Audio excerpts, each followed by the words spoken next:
I think so too. And I think that when you're talking, James, about the rebranding, I mean, if you look at Meat Eater and what they've contributed positively to the rebranding of hunting, I mean, there isn't another voice and platform out there that's had that kind of impact like Stephen Renella's had. I mean, he has a huge amount of influence and he's positively encouraged people to get outdoors. There's just so much he's done. I'm really thankful for all the work he's done. And I would take it one step further, even, and I would say that, with the branding that goes on with what he's done, I say use what he's done as a springboard and to continue to diversify, so continue to take the message that he has around food and how hunting relates to food and conservation and all the positive conversations that they're having, and just like continue to open up these communities for women, open up these communities for people of color, like finding a lane for everybody. And I think that he's kind of provided that in the sense that he's opened that door for people.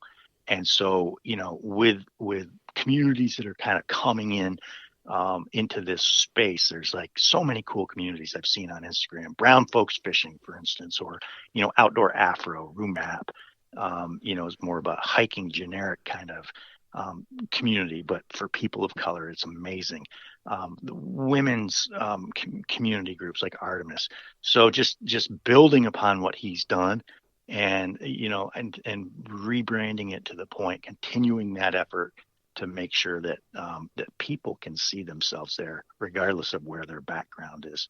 Sure, and I think, yeah, I mean, food and nature is really like it levels the playing field for everybody. We all need nature in our lives, and we all sure like to eat. So I feel like that is this is as good of a subject as any to really, do that, to get everybody involved. It doesn't matter what your background is or what color your skin is. It's just, it doesn't matter. You're out here to do this, and we're all in this together, and we're all here to do it together, and you have that commonality, common ground.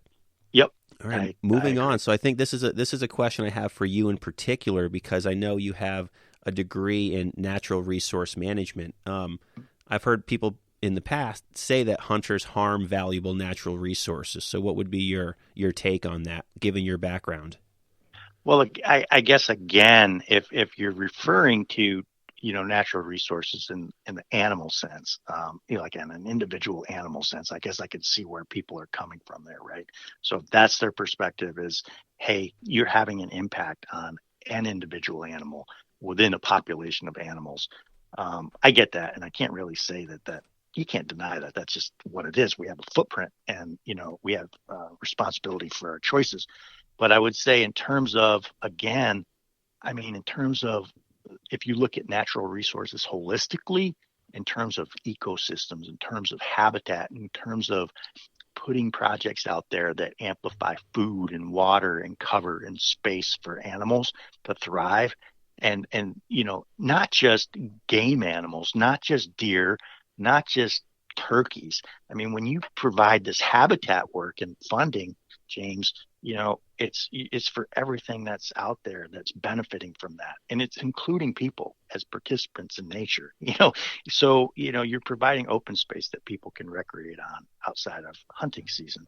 You're providing open space and habitat for forest obligates, species that live, golden wing warblers and New England cottontails, and the whole works. So I would just say that I think that it's quite the opposite in terms of the contribution to the broader picture of what it takes to keep landscapes and habitat on the ground. And I think that in general, there's a lot of examples that you can point to that are positive around it. Absolutely, 100% agree with you. Moving on to the next misconception. Hunters are dangerous in nature and often merciless. Now, I've heard this a number of times from the hiking community, actually.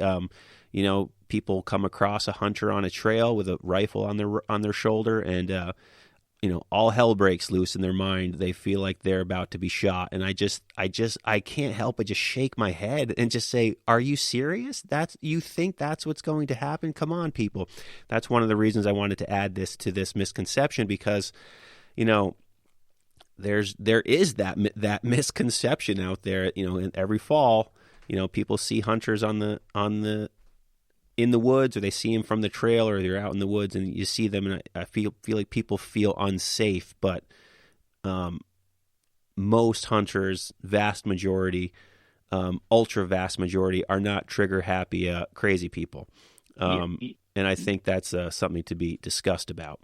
Yeah. And so I can totally see how people, if your experience has not been around people with guns that you don't know, and you're just trying to get in the outdoors, I'm empathetic toward what Sure. you're saying with people, because if I were out hiking and I didn't know somebody, and I'm never around people that hunt, and I'm walking down the trail in a place that I'm not familiar with, and I see somebody with a gun, I can see where people from their personal experiences, or from their communities, or from their backgrounds, will react differently to that, and so I guess I can just like understand that, and just like validate that that's how the initial emotional reaction might be, and that's probably informed by life, and how I might look at that if I'm a person, maybe from a minority or a marginalized community. If I see something like that, I'm going to have a very different response than somebody else. Sure. That's actually, So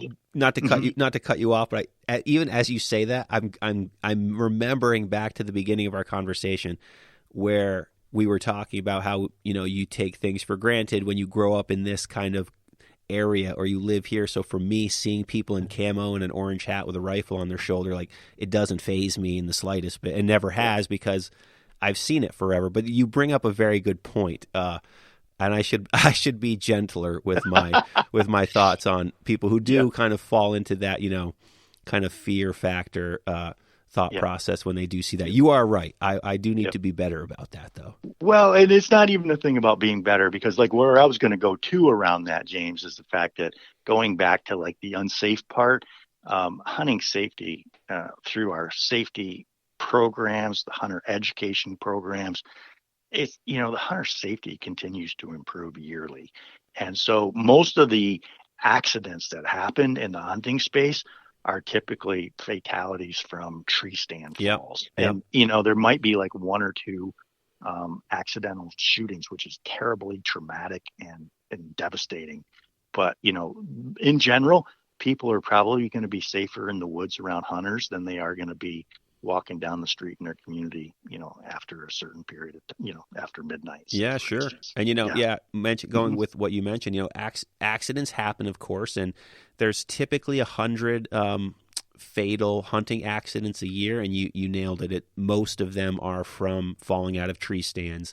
And, with hunter safety, you take your hunter safety course, they really hammer into you to wear the harness when you go in a tree stand. But of course, people will do what they're going to do. But so 100 hunting accident fatalities a year in the United States, compared to 1,500 drownings a year in the United States. So in the grand scheme of, outdoors accidents, the hunting community is the numbers are very low. It's quite a safe community to be around. And my final misconception that I have here, I think this will be a good way to take us out here. Hunters should just buy their meat at the grocery store like everybody else.